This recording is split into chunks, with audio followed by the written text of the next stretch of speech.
감사합니다. 어, 오늘 하나님께서 저와 여러분에게 주시는 말씀은 이사야 31장 말씀입니다. 이사야 31장 말씀 1절에서 9절 말씀을 제가 대신 봉독해 드립니다. 도움을 구하러 애굽으로 내려가는 자들은 화 있을진저 그들은 말을 의지하며 병거의 많음과 마병의 심히 강함을 의지하고 이스라엘의 거룩하신 이를 앙모하지 아니하고 여호와를 구하지 아니하나니 여호와께서도 지혜로우신즉 재앙을 내리실 것이라. 그의 말씀들을 변하게 하지 아니하시고 일어나서 악행하는 자들의 집을 치시며 행악을 돕는 자들을 치시리니 애굽은 사람이요 신이 아니며 그들의 말들은 육체요 영이 아니라 여호와께서 그의 손을 펴시면 돕는 자도 넘어지며 도움을 받은 자도 엎드려져서 다 함께 멸망하리라. 여호와께서 이같이 내게 이르시되 큰 사자나 젊은 사자가 자기의 먹이를 움키고 으르렁거릴 때 그것을 치려고 여러 목자를 불러왔다 할지라도 그것이 그들의 소리로 말미암아 놀라지 아니할 것이요 그들의 떠들므로 말미암아 굴복하지 아니할 것이라. 이와 같이 나 만군의 여호와가 강림하여 시온산과 그 언덕에서 싸울 것이라. 새가 날개치며 그 새끼를 보호함 같이 나 만군의 여호와가 예루살렘을 보호할 것이라. 그것을 호위하며 건지며 뛰어넘어 구원하리라 하셨느니라. 이스라엘 자손들아 너희는 심히 거역하던 자에게로 돌아오라. 너희가 자기 손으로 만들어 범죄한 은우상 금우상을 그날에는 각 사람이 던져버릴 것이며 아수르는 칼에 엎드려질 것이나 사람의 칼로 말미암음이 아니겠고 칼에 삼켜질 것이나 사람의 칼로 말미암음이 아닐 것이며 그는 칼 앞에서 도망할 것이요 그의 장정들은 복역하는 자가 될 것이라. 그의 반석은 두려움으로 말미암아 물러가겠고 그의 고관들은 기치로 말미암아 놀라리라. 이는 여호와의 말씀이라. 여호와의 불은 시온에 있고 여호와의 풀무는 예루살렘에 있느니라. 아멘. 여호와가 예루살렘을 보호할 것이라 제목으로 말씀을 여러분하고 나누겠습니다. 제가 이제 설교를 이렇게 준비하는데 설교 제목에 대해서 고민을 많이 안 하는 편입니다. 여러분 이미 느끼셨겠지만 설교 제목은 본문 중에 가장 이 본문을 설명하기 합당한 그런 구절들을 선택해서 설교 제목으로 이렇게 띄워 놓고요. 그러나 그 제목이 본문 속에 있는 내용들이기 때문에 이 본문 그 말은 제가 이 설교 자체를 본문에 충실하게 여러분에게 전달하려고 노력한다는 것이죠. 오늘 이 짧은 말씀 여호와가 예루살렘을 보호할 것이라가 어떤 말씀인지 오늘 말씀을 통해서 우리가 확인을 해봐야 될 것 같습니다. 신앙생활 여러분 목적이 있으십니까? 신앙생활은 분명한 또 건강한 목적이 있어야 됩니다. 우리 인생도 목적이 있어야 되죠. 그런데 지금 현 시대의 어떤 이 신앙의 모습들을 이렇게 살펴보면 신앙의 거룩한 목적들이 상실된 시대가 아닌가 이렇게 생각을 많이 해봅니다. 어, 뭐 예전 같으면 가정 복음화를 위해서 아니면은 내가 하나님 앞에 쓰임 받기 위해서 주의 신실한 일꾼이 되기 위해서 아니면은 교회를 세우고 선교사를 파송한다든지 어떤 이 수많은 어떤 이 거룩한 목적들이 우리 신앙생활에 있었는데 요즘 이렇게 특히 젊은 세대들 이 교회 다니는 분들 만나 보면 그런 거룩한 목적들이 잘 없는 거를 확인할 수 있습니다. 그냥 교회 다니는 거죠. 그냥 이렇게 교회 왔다 갔다 하고 뭐 주일날 교회 갔다 오면 그냥 말 그대로 썬데이 크리스찬인 거죠. 그러다 보니까 이 영혼을 구원하는 것, 생명을 살리는 것이 더 이상 거룩한 목적이 되지 않게 되겠고 그게 어 우리가 세속화됐다는 걸 증명하는 건 아닌가 이런 생각을 하게 됩니다. 그러니 굳이 왜 교회를 가야 돼? 굳이 뭐 기도를 왜 해야 돼?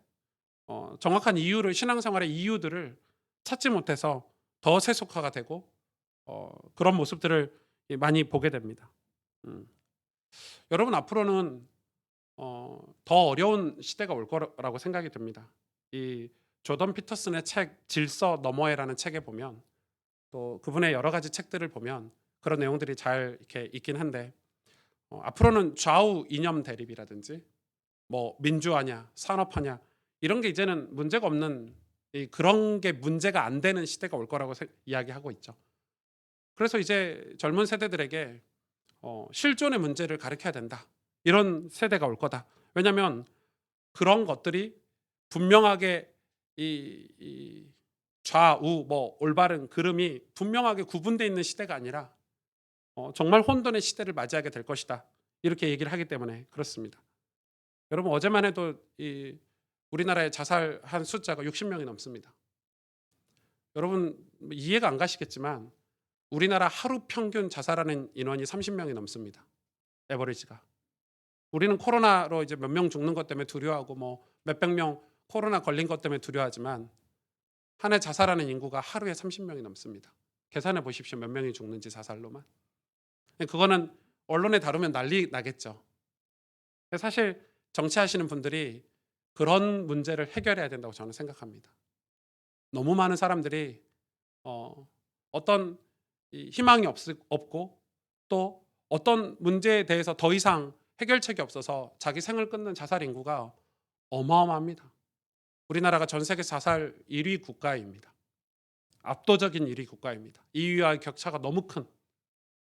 지금 코로나가 문제가 아니라 여러분 코로나로 하루에 30명씩 죽는다고 생각해 보십시오. 난리 나겠죠? 그게 엄청나죠. 그뿐 아니죠. 요즘은 이제 뭐 정자은행 같은 게 생겨가지고 결혼하지 않고 아이를 출산하는 그런 시대도 이제 도래했습니다. 있을 수 없는 일이죠, 사실은. 아빠 없는 아이인 거죠. 그런 시대가 먼 미래의 얘기가 아니라 바로 우리 코앞에 와 있는 거죠. 이제는 성적인 대상들도 기계, 그러니까 로봇 이런 걸로 그런 걸 쾌락을 추구하고 만족해하는 시대가 도래했다고 합니다. 로봇가 우리 인간을 대체하는 거죠. 인간의 감정을 자극해주고 그런 시대가 왔다고 하는 거죠. 그것은 어떤 면에서는 고차원적인 우상숭배라고 할 수 있겠죠. 사실 지난 20년, 뭐 길게 보면 20년 좀 넘을 것 같아요. 한국 교회가 쏟아낸 메시지가 있는데 저를 포함해서 그게 치유 메시지였어요. 위로 메시지. 그래서 김남도 교수의 아프니까 청춘이다 이런 책들하고 맥락을 같이 했죠. 우리 치유해주고 그 존재 자체로 귀하다 그러고 위로해주고 뭐 이런 시대가 이 시대적인 어떤 이 분위기에 따라서 교회도 그런 설교들을 진짜 많이 했어요. 그런데 저는 원래 그 책에 대해서 비판을 좀 많이 했었는데 우리 젊은이들에게 저는 실제를 얘기해 줘야 된다고 생각해요. 현실을 얘기해 줘야 된다고 생각해요. 그런 거 다 덮고 위로해 주면 끝나는 겁니까? 그냥 다 덮고 괜찮아 하고 위로해 주고 밥 한 끼 먹어 주고 토닥토닥 해 주면 그 문제가 사라집니까? 교회도 마찬가지죠. 위로한다고 거짓을 얘기해 주면 그리고 여러분 교회가 계속 위로만 하고 있으니까 성도들은 실제 내용이라든지 신앙의 실력이라든지 성경에 보면 정금같이 단련되고 연단되고 핍박과 고난을 통해서 믿음이 자라고 이런 내용들을 이 세대가 경험하지 못해서 지금은 어디 교회 다닌다고 얘기해서 들어보면 내용이 하나도 없고 신앙도 하나도 없고 그냥 주일날 겨우 교회만 왔다 갔다 하는 그런 이 거짓 신자죠. 거짓 신자. 겉모양만 그리스도인인 신자들이 얼마나 많은지 모릅니다. 그러니 우리 신앙도 그렇잖아요. 교회 오면 다 포장하고 숨기고 오픈 못하고 목회자들도 그런 설교를 못해요. 왜? 자존심 건들까 봐. 자존심 건드리면 교회 떠날까 봐. 그래서 그냥 위로나 하고 그냥 덮어주기 바쁘고 여러분 저는 그렇게 못하겠어요. 그건 사랑도 아니고 목회도 아니에요. 사실은. 그건 사랑이 아니에요. 바르게 얘기해주고 현실을 얘기해주고 정신 차리라고 얘기해줘도 부족할 판 아닙니까? 그래서 뭘 준비해야 되는지 어떻게 살아야 되는지 이야기를 해줘야 되는데 다 위로만 하고 있어. 밥 한 끼 먹으면 해결됩니까? 목사하고 밥 한 끼 먹으면 해결되냔 말입니다. 제가 고등학교 때 엄청 뜨거웠어요. 복음에 뜨거워가지고 예수님을 이제 막 믿었으니까 고등학교 때 막 불탔죠. 뜨끈뜨끈했어요. 그리고 신학교를 갔는데 신학교 가서 확 식었어요. 근데 시골에 있다가 부산에 가서 제가 고신대학교를 이제 입학을 했는데 학교에 가서 확 식었어요. 영적으로도 식고 제 삶으로도 다 식어버렸어요. 식은 이유가 여러 가지가 있는데 일단은 저희 집이 너무 어려웠어요. 원래도 어려웠는데 외지에서 살려니까 돈도 필요하고 경제적인 어려움도 있는데 그런 것도 이 뭐죠? 채워지지 않고 또 전화하면은 집에 문제가 얼마나 많은지 맨날 아버지 어머니 괴롭히고 어머니 일해서 돈 벌어놓은 거 들고 가서 술 드셔버리고 이런 멀리서 이제 그런 얘기를 들으면 속상하고 저희 누나들도 전국에 흩어져 가지고 다들 어렵게 살던 때예요. 그런 가정 힘들다 이것뿐만 아니라 저도 이게 신학교 와 가지고 공부를 현실 문제죠. 왜냐면 고등학교 때는 막 뜨거워서 은혜로 막 뜨거웠는데 신학교 와 가지고 목회자가 되는 과정을 딱 공부를 하려다 보니까 뭔 말인지를 하나도 모르겠어요. 헬라어 히브리어가 뭔 말인지도 모르겠고 공부는 너무 까마득하고 현실은 어렵고 그러니 제 친구들은 또 배경도 좋고 공부도 잘하고 이러니까 그거에 눌려 가지고 얼마나 낙심하고 정말, 정말 웃긴 거는 그러니까 낙심이 딱 되고 포기가 되는데 그때부터 방탕하면서 살더라고요. 신기하죠. 그냥 대충 굴러가는 대로 살고 있는 거예요. 그러던 차에 제가 정말 우여곡절 끝에 대학교 2학년 때 인도에 제가 활동하던 선교단체에서 인도에 단기 선교를 가게 됐어요. 15박 16일 딱 2주간 가게 됐는데 그게 제 인생의 여러 가지 의미에서 터닝 포인트가 됐던 이 시간이었는데 그때 제가 저희 군대 갔다 온 저희 신학과 선배가 저하고 같이 15일 동안 2주 동안 룸메이트였어요. 저는 그 선배를 지금도 잊지 못하고 아마 그 선배가 없었다면 저는 이 자리에 없었을 거예요. 왜냐면 여러분 이제 지금처럼 우리가 이렇게 비브리지에서 봉사활동 가는 것처럼 이렇게 널널하게 가지 않고 정말 힘들거든요. 단기 선교를 가면 대학생들끼리 하루에 막 열 몇 시간씩 버스 타고 가서 막 기도하고 저녁에 집회하고 막 이렇게 막 엄청 빡빡한 일정을 소화하니까 숙소에 들어오면 다 뻗어요. 숙소에 들어오면 그 선배는 항상 저보고 "승주야 네가 먼저 씻어." 그럼 씻고 나오잖아요. 샤워하고 딱 나오면 항상 그 선배는 책상에 앉아서 그 숙소 책상에 앉아서 성경을 읽고 있어요. 그리고 항상 뭔가를 적고 있어요. 그뿐이 아니에요. 아침에도 얼마나 피곤해요. 겨우 알람 맞춰 놓고 눈 딱 떠 갖고 보면 그 선배는 항상 책상에 앉아서 또 성경을 읽고 있어요. 그리고 또 뭔가를 막 적고 있어요. 저는 그런 게 없었거든요. 그러니까 이제 그러다가 이제 그 선배하고 이제 오래 지내다 보니까 제가 지금 겪고 있는 우리 집안 얘기라든지 어려운 얘기들, "아 진짜 힘들다. 내가 목회자가 될 수 있게." 이런 얘기들을 했어요. 그 선배가 저에게 하는 얘기예요. "승주야 너 정말 하나님 믿냐?" 하는 거예요. "믿죠." "너가 하나님 앞에서 정말 쓰임 받을 걸 믿냐는 거예요. "믿죠." "그러면 그걸 준비하는 게 믿음이지. 그걸 믿기만 하고 아무것도 하고 있지 않는데 그게 어떻게 믿음이야?" "현실이요. 상황이 힘든데요." "아니 현실하고 상황은 중요하지 않아. 네가 정말 하나님이 하실 일을 믿고 그 일에 쓰임 받고 싶다면 지금 준비하면 되지." 그래서 그 선배도 저하고 비슷한 상황이었는데 그 선배가 아침에 일어나서 성경을 5장을 읽고 자기 전에 5장을 읽고 성경을 읽으면서 받은 은혜들을 일기장에 제가 그 선배 때문에 영향받아서 지금도 그 일기를 쓰거든요.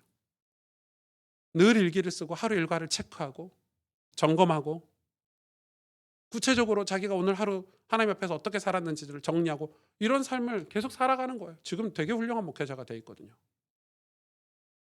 그러니까 우리는 믿음은 구체적인 목적이 있으면 준비하는 게 믿음인데 그래서 믿음은 행함인데 우리가 진짜 믿음이 있나? 정말 믿고 있나? 하나님이 함께 하신다는 사실을? 하나님이 나를 통해서 일하신다는 사실을 믿고 있나?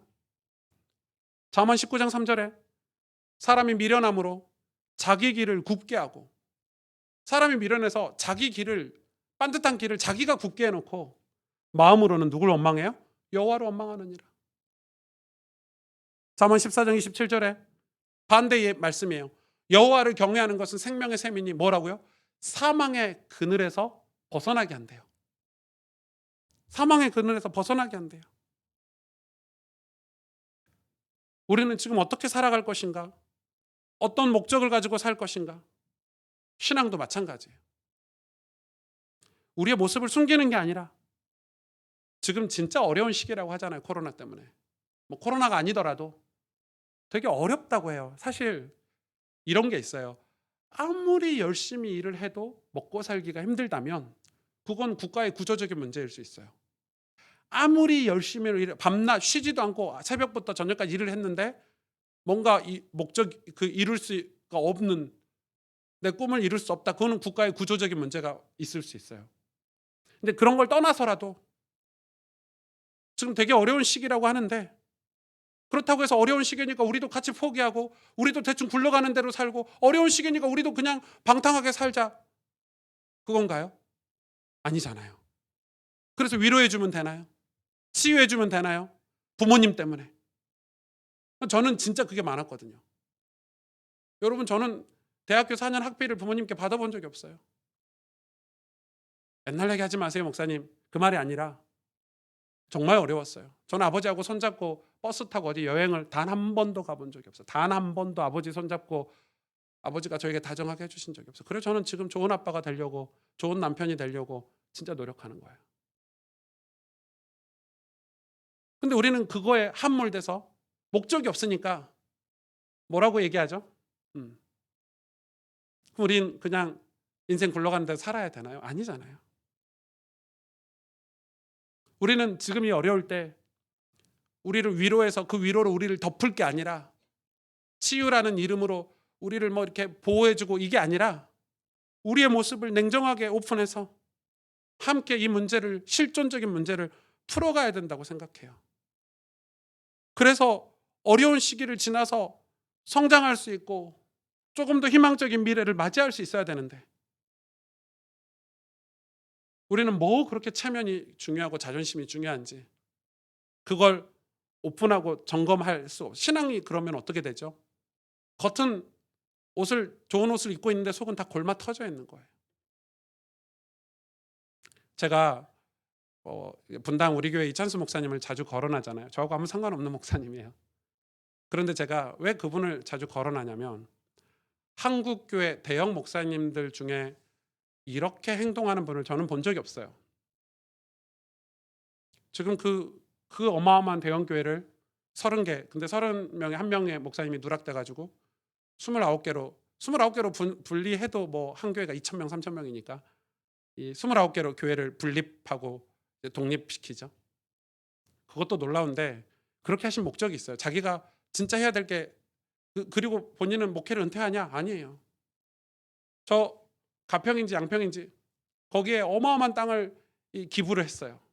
거기에 뭘 짓죠? 학교를 지어요. 교육 사업을 들어가요. 그 말은 무슨 말이에요? 시대의 흐름을 다 읽었다는 거예요. 그러니까 지금 자기는 나 이렇게 큰 교회 하고 있어, 나 이렇게 목회 성공했어, 이런 거 자랑할 때가 아니라는 거예요. 하나님의 뜻이 무엇인지, 하나님이 원하시는 게 무엇인지, 하나님이 기뻐하시는 게 무엇인지 실제적인 것들을 준비를 하고 있는 거예요. 실제적인 것들을. 무슨 말이에요? 지금 시대 흐름이라든지 세상이 어떻게 돌아가는 것까지 다 공부하고 파악하고, 그리고 하나님 앞에서 교회, 하나님 앞에서 우리가 뭘 해야 될지를 파악하고 있는 거예요. 지금 그런 일에 별 관심이 없는 거예요. 목회자의 자존심 이런 거, 명예 이런 거 중요하지 않은 거예요. 아유, 목사님이 2만 명 되는 교회를 29개로 쪼개네? 이게 쉬운 게 아니에요, 여러분. 우리나라 어떤 대형교회 목사님이 그렇게 하셨습니까? 잠언 24장 5절 6절에 지혜 있는 자가 강하고 지식 있는 자는 힘을 더하나니. 어떤 지식이고 어떤 지혜입니까? 하나님을 알기 때문에 강한 거예요. 사람들이 보는 거는 약해 보이지만 강한 거예요. 뭐라고 얘기합니까? 너는 전략으로 싸우라. 승리는 지략이 많음에 있느니라. 영적인 싸움요, 세상 싸움도, 치열한 세상 싸움도 전략 없으면 못 이겨요. 근데 우리는 신기하죠. 교회만 오면 바보가 돼요. 좋은 대학 나온 청년들이, 젊은이들이 교회만 오면 멍하니 있어요. 영적인 게 훨씬 더 디테일해야 되고 훨씬 더 준비를 많이 해야 되는데 교회만 오면 바보가 돼요. 교회 마치 군대 가서 이등병 되는 느낌? 분명한 목적이 있어야 돼요. 신앙생활도. 거룩한 목적이 있어야 되죠. 다윗처럼 나는 하나님의 이름을 높일 예배를 드릴, 나는 하나님의 영광을 위해서 내 인생을 드려야 될 이런 거룩한 목적들이 있어야 돼요. 그런 사람이라야 실수할 때라도 회개하고 돌아올 수. 다윗이 엄청나게 큰 실수를 했을 때, 여러분, 다윗은 그냥 왕이 아니라 통일 왕국의 왕이었어요. 강력한. 그가 엄청나게 실수가 했을 때 나단 선지자가 그 실수에 대해서 하나님의 음성을 전달하죠. 당신 큰 죄 지었어. 하나님 당신 떠날지도 몰라. 여러분, 그 당시에 그 왕권, 그 다윗이 강력한 왕권을 가지고 그 선지자 목을 쳐도요, 누가 뭐라 하는 사람 없어요. 쉽게 말해서 내가 이 정도 하면 됐지, 이 정도 큰 나라를 이루고 이 정도 큰 업적을 이뤘으면 이 정도 죄는 좀 용서해 줘야지, 이렇게 나오는 게 정상 아닌가요? 우리 한국교회 지도자들 다 그러잖아요. 목회자들 다 그러잖아요. 내가 이 정도 했는데 이 정도 죄는 좀 봐주지, 이런 거잖아요. 다윗은 그러지 않았어요. 왜요? 다윗은 분명하게 목적이 있었어요. 실수를 해도, 그리고 침상이 눈물로 다 젖을 만큼 회개했어요. 주의 성령이 떠나가지 마옵소서. 주님 나를 버리지 마옵소서. 왜냐하면 다윗의 소원은 뭐였어요? 하나님과 함께하는 거였어요. 다윗의 분명한 신앙의 목적은 하나님이 함께하는 거였어요. 그런 게 없으니까 우리는 어떻게 되죠? 내용이 하나도 없는. 어떻게 그럼 우리는 신앙생활 해야 될까요? 오늘 본문을 정말 자세히 봐야 돼요. 오늘 3절에 보니까 애굽은 사람이요 신이 아니며, 신이 아니래요. 그들의 말들은 육체요 영이 아니라, 여호와께서 그의 손을 펴시면 돕는 자도 넘어지며 도움을 받을 자도 엎드려져서 다 함께 멸망하리라. 애굽은 사람이에요. 애굽은 그리고 장차 멸망할 거래요. 하나님이 멸망시킬 거래요. 그래서 애굽과 연결되어 있는 나라들은 같이 멸망하는 거예요. 애굽의 도움을 받든 애굽을 도움을 구하든 다 같이 망하는 거예요. 근데 우리는 애굽을 잘 모르는 거죠. 지금 남유다는 애굽을 잘 몰라요. 그냥 애굽이 강력한 나라, 애굽이 엄청 힘 있는 나라. 그 당시 애굽은 경제 대국이었거든요. 엄청난 경제 대국이었어요. 군사력이 막강한 거는, 경제가 없으면 군사력이 막강할 수가 없어요. 여러분, 가난한 나라가 군사력이 막강할 수 있나요? 미국이 왜 강력한 나라입니까? 국방비가 어마어마해요. 전 세계 모든 나라의 국방비를 다 합쳐도 미국 한 나라하고 비슷하다고 하죠. 근데 그런 애굽이 신이 아니고 하나님이 아니고 그냥 인간이고 멸망할 인간이래요. 그게 애굽을 무시하자, 세상을 무시하자, 이 말이 아니에요. 신앙생활 하면서 세상을 정확히 알아야 된다, 이 말이에요. 세상을 그런데 아는 방법이 무엇이냐? 하나님은 창세기 1장 27절 28절에 세상을 정복하고 다스리라고 하셨어요. 그 말은 뭐예요? 하나님이 이 모든 세상을 창조하신 창조주기 때문에 창조주 하나님께 모든 근원이 있어요. 그런데 이 남유다는 경제대국 애굽, 군사대국 애굽, 그걸 의지했어요. 그런데 그 애굽의 경제대국이 되고 군사대국이 된 그 근원은 누구 손에 있어요? 하나님 손에 있어요. 하나님은 교회 하나님, 믿는 자의 하나님이기도 하지만은 믿지 않는 세계, 일반 세계의 하나님이시기도 해요. 왜? 하나님이 모든 걸 다 창조하셨기 때문에. 그런데 그 세상을 정확히 알고 정복해야 되는데 그들의 노예가 되는 거예요. 돈의 노예가 되는 거예요. 돈을 좀 예를 들어볼까요? 우리 돈에 대해서는 기독교인들이 다 어떻게 생각하죠? 목사님들이 하도 돈은 일만 악의 뿌리다 이렇게 설교를 해가지고 돈 이러면 굉장히 악한 어떤 것이라고 생각하는데 정말 잘못된 설교죠. 정말 나쁜 설교예요. 그러니까 목사님들은 돈 좋아하잖아요. 그런 설교하는 목사님일수록 돈 더 좋아하죠. 사실 돈은 굉장히 중요한, 저는 경제 흐름을 하나님 손에 있다고 생각해요. 왜냐하면 돈이라는 것은 우리 삶에 없어서는 안 되는 거예요. 교회요. 우리나라에 초창기에 선교사가 들어왔죠. 언더우드 선교사, 아펜젤러 선교사, 미국의 남침내 교회에서 파송하고 호주 장로교가 파송하고, 그래서 수많은 선교사들이 한국에 와서 뭐 했습니까? 배제학당을 짓고 학당들을 먼저 세웠어요. 학교부터 세웠어요. 그 학교들이 연세대학교가 되고 이화여대가 되고 병원을 지었어요. 여러분, 그 말은 무슨 말이에요? 학교가 그냥 주님 학교 좀 세워주세요 하면 학교가 뚝딱 지어집니까? 아버지 병원 좀 지어주세요 하면 지어집니까? 아니죠. 미국의 남침내 교단에서, 호주 장로교 교단에서 수많은 성도들이 헌금을 보내왔어요. 작은 돈이 아니에요. 막대한 예산이 이 조선 땅에 들어와서 병원이 지어지고 학교가 지어지고 거기서 아이들을 스스로 자립해서 살 수 있도록 간호사로, 의사로 양성하고 유학을 보내고 자기 나라로 유학을 보내오고 양자를 삼고, 그게 초창기 때 우리나라를 선교했던 선교사들의 희생과 헌신이에요. 돈 없으면 아무것도 못해요. 그래서 여러분, 가난한 나라가 선교사 파송했다는 얘기 들어보셨습니까? 왜 우리 대한민국이 경제대국이 됐습니까? 우리 대한민국이 경제대국이 돼서 선교사 파송 2위 나라가 됐습니다. 돈이 일만하게 뿌립니까? 잠언에 보면, 잠언은 우리의 현실 문제를 다루는 지혜서죠. 잠언은 가난한 자는 복되지 않다고 얘기해요. 재물이 없는 자는 하나님께 쓰임받지 못한다고 얘기해요. 오늘 정말 듣기 싫으시죠, 여러분? 이런 설교를 들으면 우리 목사님 너무 이것만 또 편집하면 저 뭐 돈 밝히는 목사 이렇게 또 그럴 수 있겠네요. 가난한 자는 아무것도 할 수 없다, 선을 베풀 수 없다라고 잠언은 얘기해요. 잠언 읽어보세요. 왜 그렇죠? 우리가 지금 선교사를 한 명 파송하더라도요, 한국 선교사 한 명 파송하는데 500만 원 가까운 예산이 든대요.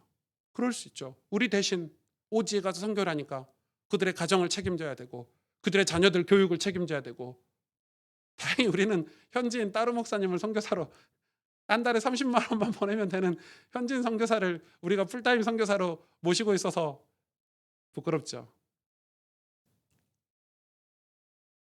돈이 없으면 우리 일상에 좋은 일 할 수 있습니까? 여러분, 집이 있어야 되죠. 차도 있어야 되죠. 자녀를 교육하려고 해도요, 저도 지금 한빈이 유치원 다니는데도 돈이 얼마나 많이 드는지, 수영도 가르치고 싶죠. 영어도 가르치고 싶죠. 뭐 좋아하는 거 다 해주고 싶은 마음이 부모 마음인데 돈 없으면 못 해주는 거예요. 돈이 악합니까? 잠언 11장 28절에 자기의 재물을 의지하는 자는 패망하려니와. 자기의 재물을 의지하는 건 패망이에요.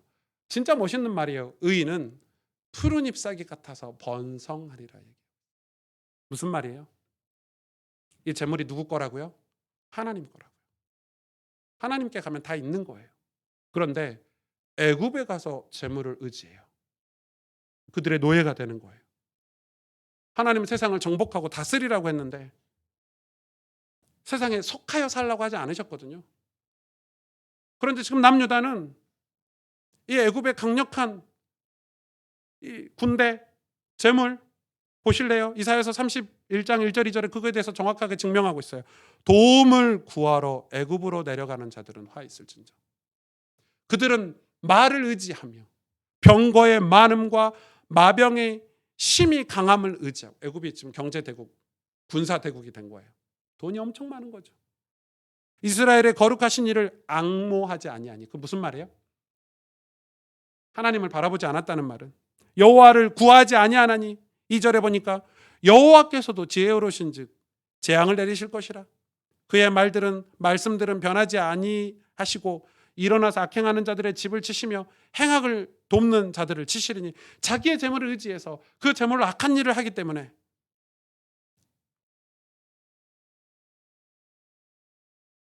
근데 이렇게 사는 이유는, 애굽을 의지하는 이유는 하나님에 대한 지식이 없는 거예요. 하나님이 이 모든 복의 근원이라는 믿음이 없는 거예요. 하나님만이 영원하시다는, 우리를 창조하신 창조주라는 걸 모르는 거예요. 하나님이 애굽을 멸망시킬 거라는 걸 모르시는 거예요. 심판주라는 걸 모르시는 거예요. 그러니까 하나님보다 세상이 훨씬 더 커 보이는 거예요. 하나님께 오늘 보니까 구하지 않고 하나님을 앙망하지 않고 하나님께 도움을 구하지 않는다는 말은 하나님을 모르기 때문에, 하나님이 어떤 분인지를 내용을 가지고 있지 않기 때문에 애굽에 가면 경제적인 도움을 받고 애굽에 가면 군사적인 도움을 받을 수 있어서 문화적인 혜택을 받을 수 있으니까 저는 어제 여러분 다 보셨는지 모르겠어요. 제가 여러분 그 소그룹 리더들을 통해서 1995년도 여의도에서 경배와 찬양 하스테반 선교사님이 집회하는 집회 영상을 여러분에게 보내드렸는데 혹시 보신 분 계세요? 네, 네 제가 뭐 보내드리면 보시면 좋겠어요. 그냥 생각 없이 제가 즉흥적으로 보내는 건 하나도 없어요. 이번 주에는 그런 시간 내서 한 2시간 되죠? 한번 보세요. 어떻게 예배드리고 있나? 지금 우리의 예배와 그때 그 예배와 어떤 차이가 있나? 무슨 기도를 하고 있나? 여러분 역사가 증명하고 교회사가 증명해요. 우리가 하나님을 전적으로 의지할 때 하나님은 우리 주변의 문제들을 다 해결해 주셨어요. 다윗이 어떻게 그 통일 왕국의 강력한 왕이 됐습니까? 다윗이 군사적으로 뛰어났고 이 배경이 좋았습니까? 전략이 좋았나요? 물론 그런 것도 있었겠죠. 하나님 지혜를 주셨겠죠. 그러나 다윗의 한 가지 소원은 예배하는 거였어요. 무식하게 예배만 드려라 이 말이 아니에요. 하나님이 모든 창조주이시고 하나님이 전능하시다는 그 믿음으로 하나님이 어떤 분인 줄 알기 때문에 그 중심이 흔들리지 않았어요. 그런데 지금은 하나님이 어떤 분인지를 모르니까 마지못해 그냥 교회를 다녀주는 거, 주일에 예배 한번 드리는 거, 인터넷으로 훌륭한 메시지는 얼마나 많이 들었는지 머릿속에 알기는 얼마나 많이 아는지, 근데 그 머릿속에 있는 메시지가 내 가슴으로 내 삶으로 오진 않아요. 내 가슴에 은혜가 되지 않고 감동이 되지 않고 내려오지 않아요. 머릿속에서 내 삶에 뜨거운 은혜가 있지는 않는 거예요. 은혜가 없으니까 당연히 애굽을 하나님께 엎드리고 기도하지 않아요. 이유들도 많아요. 나이 들어서 혹은 너무 어려서 집에 이런 문제가 있어서 이런 환경 때문에 이런 상황 때문에 얼마나 온갖 이유들이 많지만 결과적으로는 하나님을 찾거나 부르짖거나 하나님께 도움을 구하지 않아요. 그것은 하나님을 사랑하지 않는다는 거죠. 머리로는 하나님을 사랑한다고 하지만 가슴으로는 하나님 사랑하지 않는 거죠. 사랑? 제가 저희 와이프한테 마음속으로 사랑해 100번 100만 번 얘기해 보십시오. 그리고 집에 가서는 사랑하는 표현을 아무것도 안 한다고 생각해 보세요. 최악의 남편이죠. 내 아이에게도 나는 우리 아들을 사랑해놓고 가서 때리고 폭언하고 아빠 역할 하나도 안 해주면 그거는 사랑이 아니죠. 얼마 전에 저희 교회 신학생이 찾아왔는데, 여러분 신학생이 찾아왔는데 앉아가지고 제가 얘기할 시간이 없어요. 자기 얘기를 더 많이 하니까 너무 뜨거워. 이렇게 닿으면은 손이 될 것 같아. 자기는 하나님 너무 사랑한대요. 은혜 받은 게 너무 좋다는 거예요. 뭐 신학교 때는 좀 그럴 수 있어요. 너무 좋아서. 그래서 제가 뭐 그거 자랑하러 오셨나? 뭐 감사하긴 하더라고요. 그래도 차가운 뭐 시험 들어서 오는 건 아니니까 막 뜨겁대요. 근데 원래 제가 좀 짓궂잖아요. 막 뜨거워서 불같이 하나님 너무 사랑한다. 그래서 제가 물었어요. 그런데 전사님 하나님을 어떻게 뜨겁게 사랑하시는데요? 그랬더니 그냥 하나님 무조건 사랑한대요. 아니 무조건 사랑하는 줄 알겠는데 어떻게? 무엇으로? 하나님 어떻게 사랑하고 계세요? 했더니 아니 가슴으로 막 하나님이 너무 좋고 막 하나님밖에 없고. 아니 알겠는데 어떻게 사랑하냐니까요. 그러니까 우리 다 그러잖아요. 그래서 제가 물어봤어요. 성경 혹시 읽고 계세요? 성경 읽을 시간은 없다면서. 에? 성경 일독 한번 해보셨습니까, 전사님? 지금 신학교 뭐 3학년이신데 아직 일독을 못 해봤대요. 어디가 하나님 사랑한다 하지 마세요. 어디가 하나님 사랑한다는 말 한마디도 하지 마세요.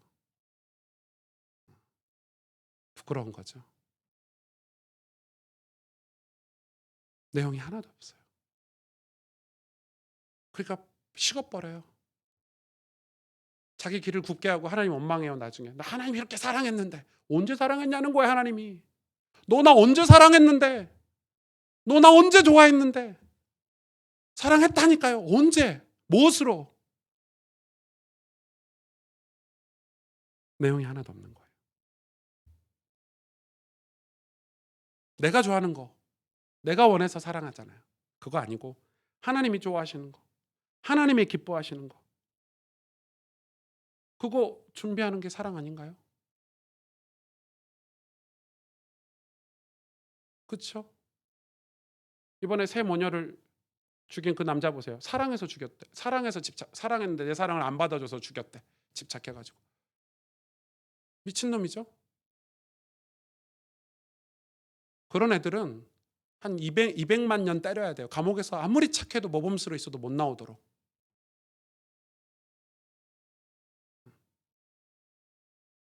자기 사랑인 거예요. 상대방은 싫다는데. 우리도 그런 거잖아요, 지금. 내 감정, 내가 원하는 삶으로 사랑하는 거지. 하나님이 뭘 기뻐하시는지, 하나님이 뭘 원하시는지 관심도 없어요.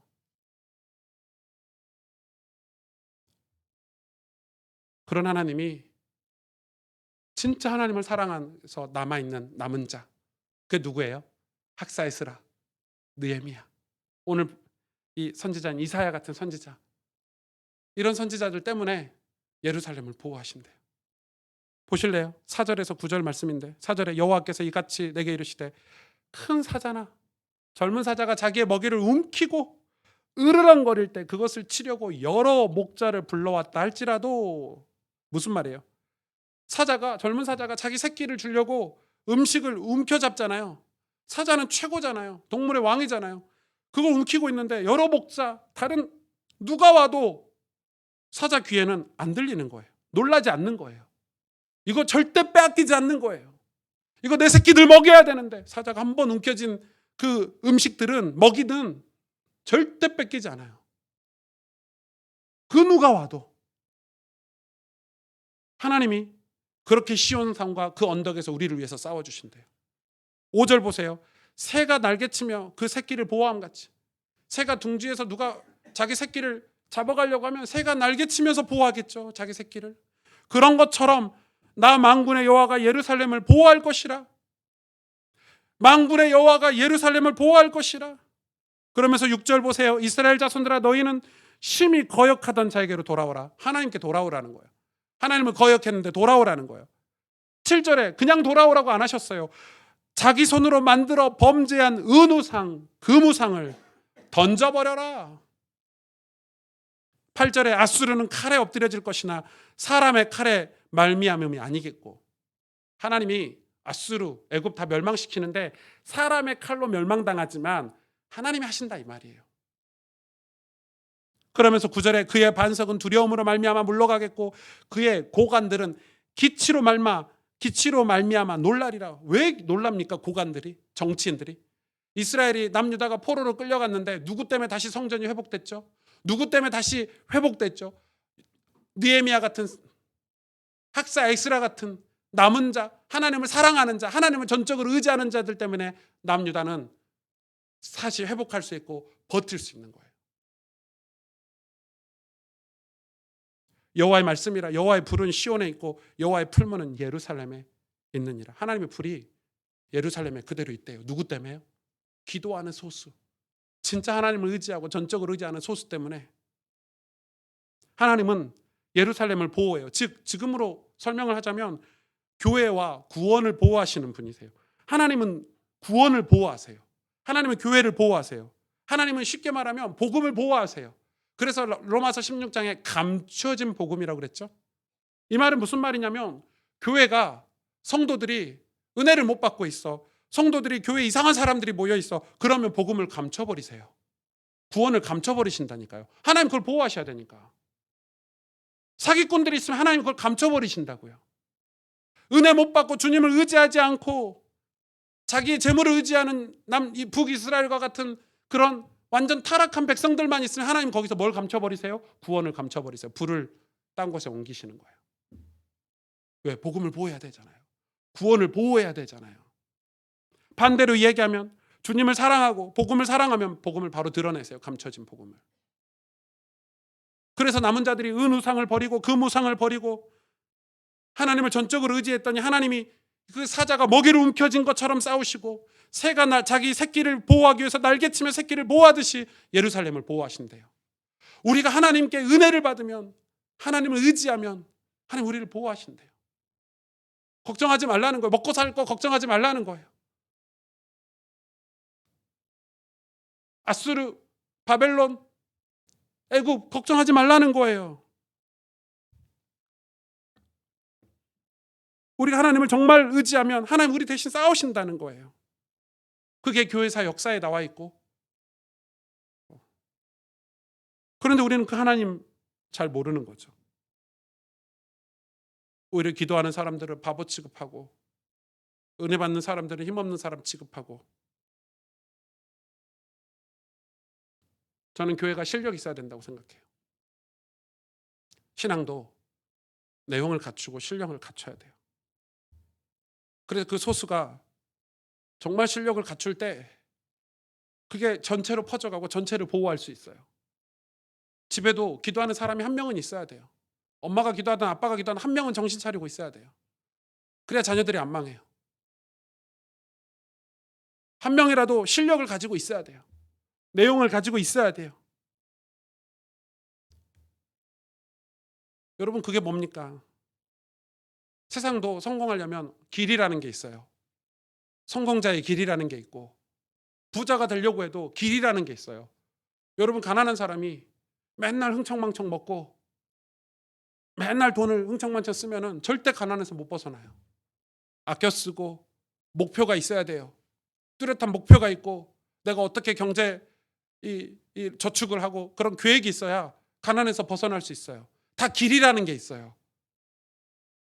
공부도 길이 있잖아요.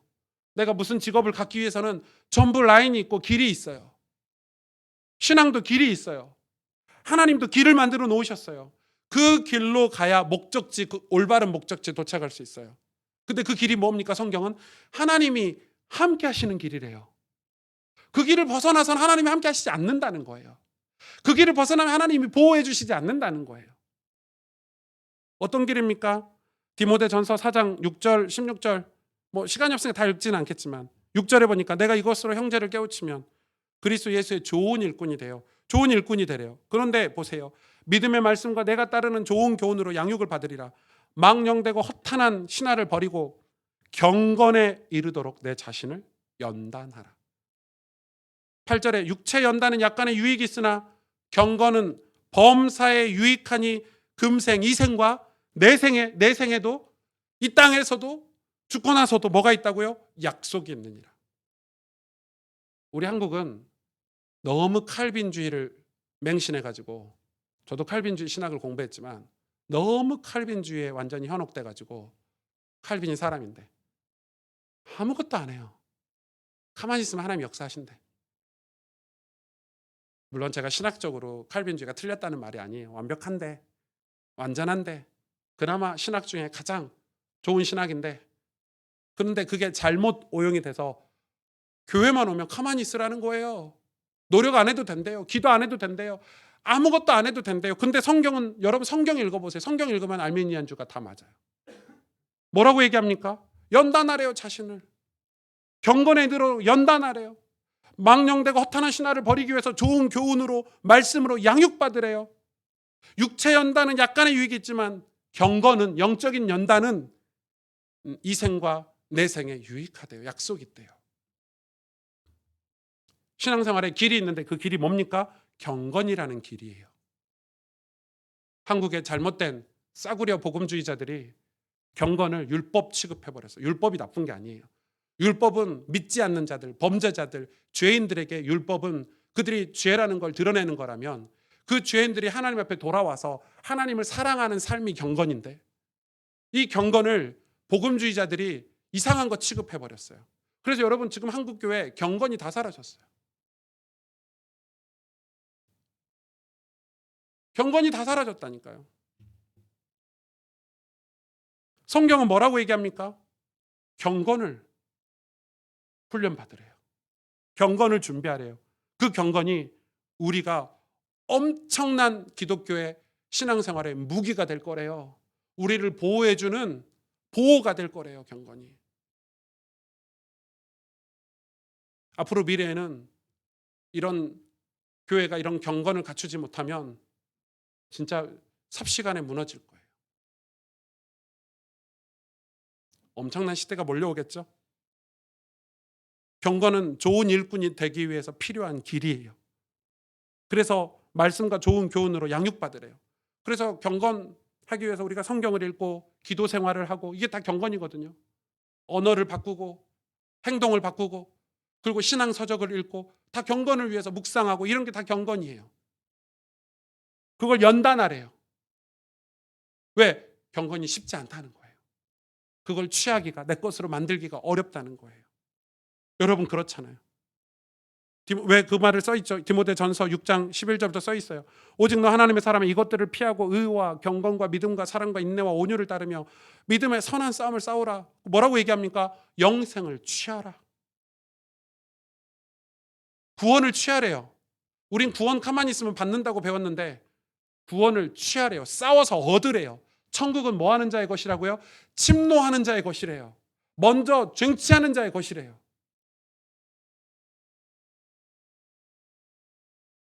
믿음의 선한 싸움을 싸우래요. 그것 때문에. 뭘 위해서? 경건을 얻기 위해서.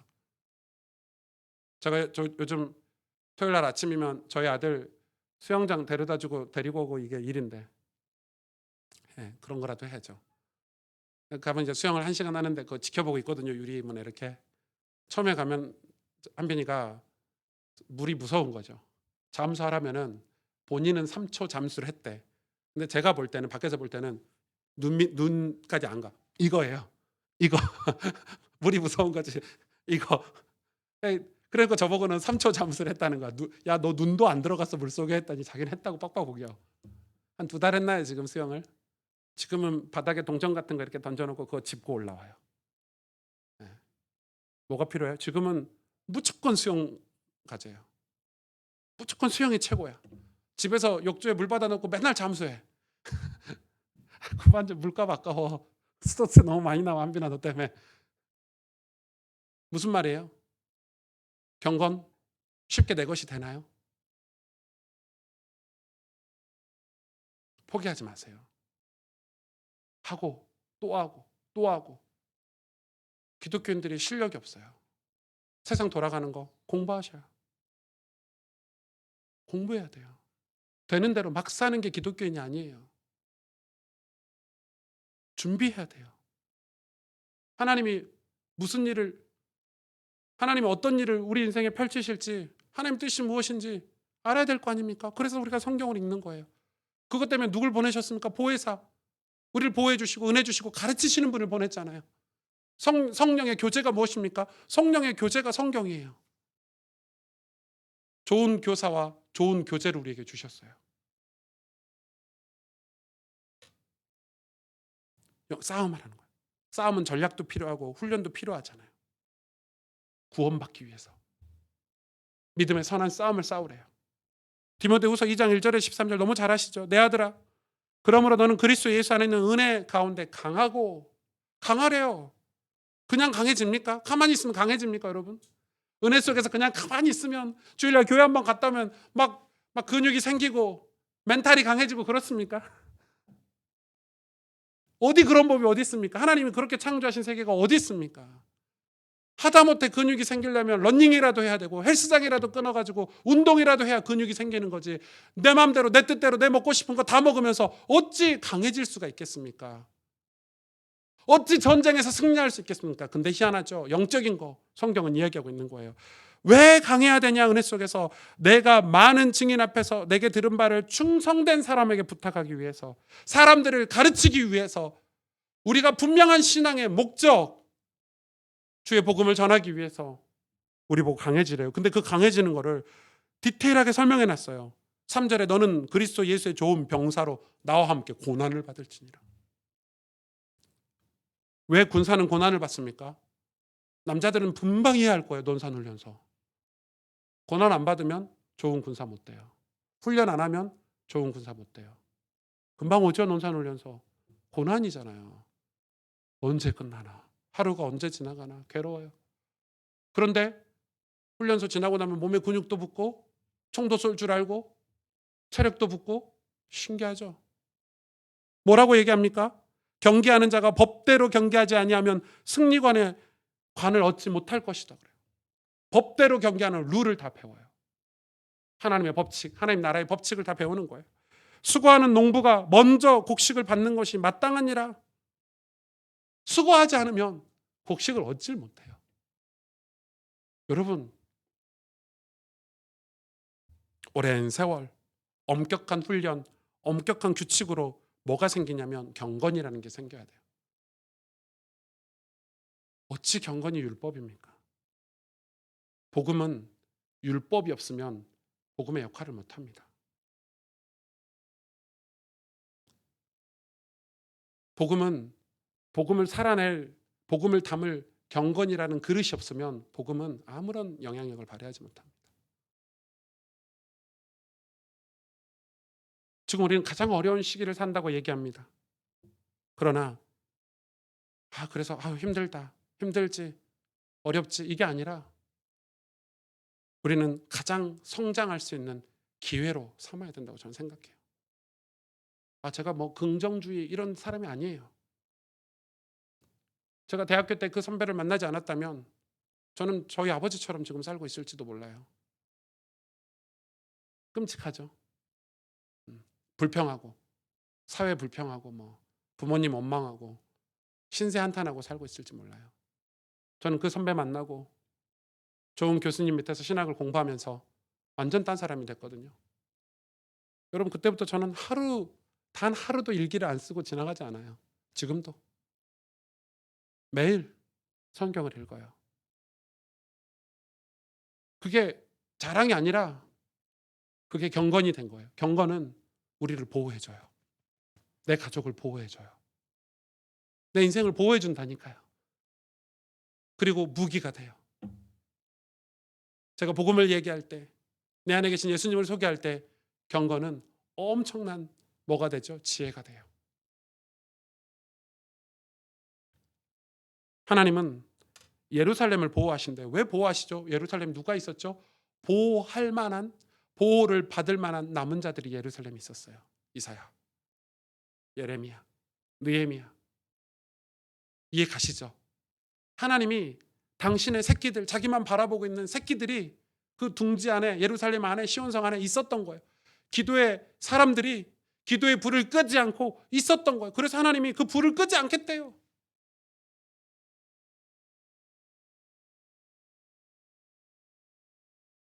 우리가 많은 사역들도 해야 돼요. 많은 업무들도 처리해야 돼요. 그러나 저는 진짜 기도해야 된다고 생각해요.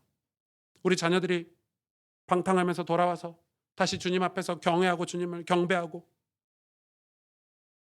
남편은 아내를 다시 사랑하고, 아내는 남편을 돌보고, 자식은 부모를 공경하고, 부모는 자식을 위해서 축복해주고 기도해주고, 이런 가정들이 다시 회복돼야 되고, 은밀한 죄악들을 벗어나서 악한 마음, 악한 동기들을 방탕하면서 다시 돌아와서, 교회도 마찬가지 아닙니까?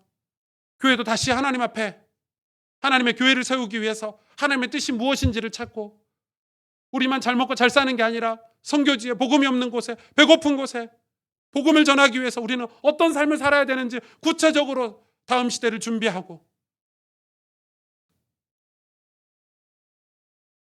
우리가 하나님 앞에 돌아와서 다시 우리 자녀들의 세대의 부흥이 일어나기를 원한다면 그걸 준비해야 된다고 생각해요. 실력을 갖춰야 된다고 생각해요. 그러나 우리가 무엇에 매여 그거를 못하는지도 살펴봐야 돼요. 시간입니까? 물질입니까? 환경입니까? 북이스라엘은 전부 그런 탓을 했어요. 시간이 없다, 돈이 없다, 힘이 없다. 하나님은 지금 남유다에게 얘기해요. 너희 애굽 의지하면 멸망할 거야. 애굽은 멸망당할 민족이야. 그러면서 애굽에 그 남유다에 그 메시지를 들은 소수 실력을 준비했어요. 어떤 실력이죠? 믿음이에요. 여러분, 믿음이라는 거, 믿음은 그 믿음을 뒷받침하는 삶을 살아야 돼요. 하나님 앞에 와가지고 예배드리고 마당들도 밟는데 뒤에 돌아서서는 하나님 사랑하지 않아. 그건 믿음이 아니죠. 목적 있는 삶, 목적을 이루려면 그 목적에 합당한 삶을 살아야 돼요. 목적을 이루기 위해서는 그 삶을 사는 게 목적이지, 그 사는 삶이 아니면 목적이라는 거는 거짓이에요. 여기다가 아무리 써붙여도, 여기다가 아무리 민족복음화, 세계복음화 써붙여도, 목회자가 세계복음화를 위해서 민족복음화를 해서 진짜 그런 삶을 살지 않으면 그건 거짓이죠. 우리는 하나님 앞에 어떤 거룩한 목적들이 있습니까? 여러분 그걸 찾아보세요. 저는 하나님 앞에 쓰임 받고 싶어요. 그리고 천국에 입성했을 때 하나님께 면류관을 받고 싶은 목적이 있어요. 그리고 진짜 제 이 땅에서의 저의 목적은 주님을 그 누구보다 사랑하는 거예요. 그게 그 목적이 뚜렷해요. 그래서 나이가 들어도 교만할 수가 없고 나이가 들어도 무릎을 필 수가 없어요. 목사가 됐다고 해서 그 하나님께 사랑받고 인정받고 싶은 마음이 안 사라지기 때문에 전도사님들하고 경쟁해요. 전도사님들보다 내가 더 주님을 더 사랑하고 더 뜨겁게 기도하고 싶어요. 신학생들보다 더 뜨겁고 싶어요. 그 신학생들 너무 뜨겁더라고요. 내가 이 신학생들보다 더 뜨거워야 되지 않겠냐.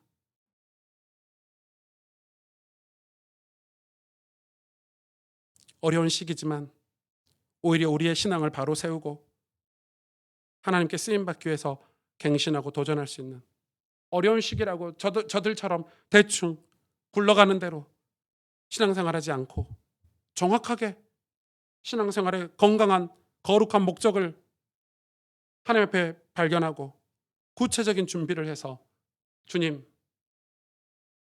사용하실 때 주님 내가 여기 있습니다. 정금과 같이 단련되어서 그렇게 쓰임받는 여러분 되시기를, 또 저와 우리 교회 되기를 주의 이름으로 축복합니다. 같이 기도하겠습니다.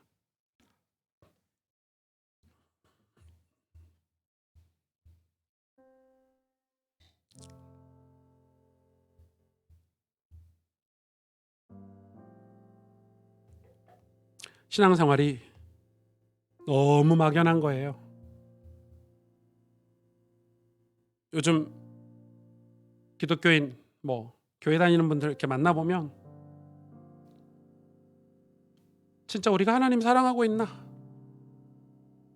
진짜 하나님의 기쁨이 되기 위해서 살고 있나? 우리가 하나님 사랑하고 하나님의 기쁨이 되려고 할 때 하나님은 그 사자가 자기 자식들 주려고 먹이를 움켜쥐고 있는 것처럼 우리를 보호하신다고 하는데, 그런데 그런 하나님을 사랑하는 내용이 하나도 없는 텅 빈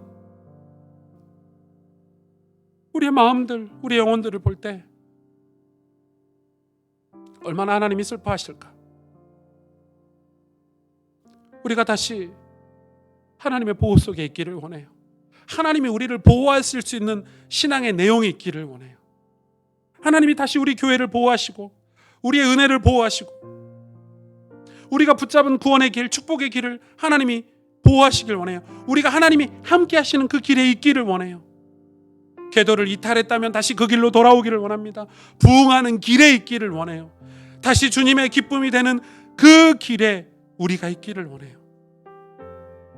그래서 신실한 그리스도인이 되고 정직하고 올바른 실력 있는 그리스도인이 되고 그런 교회가 되어서 주님, 세상에 위기가 왔을 때, 세상이 무너지려고 할 때 우리 교회 때문에, 우리 때문에 하나님이 역사하시도록, 하나님 우리를 보호하시도록, 우리 가정과 자녀들을 보호하시도록 오늘 우리 말씀을 붙잡고 하나님 다시 우리에게 이 어려운 시기에 오히려 우리의 신앙이 더 성장하고 더 자랄 수 있도록 하나님 인도해 주옵소서. 우리 시간에 하나님 앞에 간절히 말씀 붙잡고 기도하도록 하겠습니다. 하나님 감사합니다. 주님,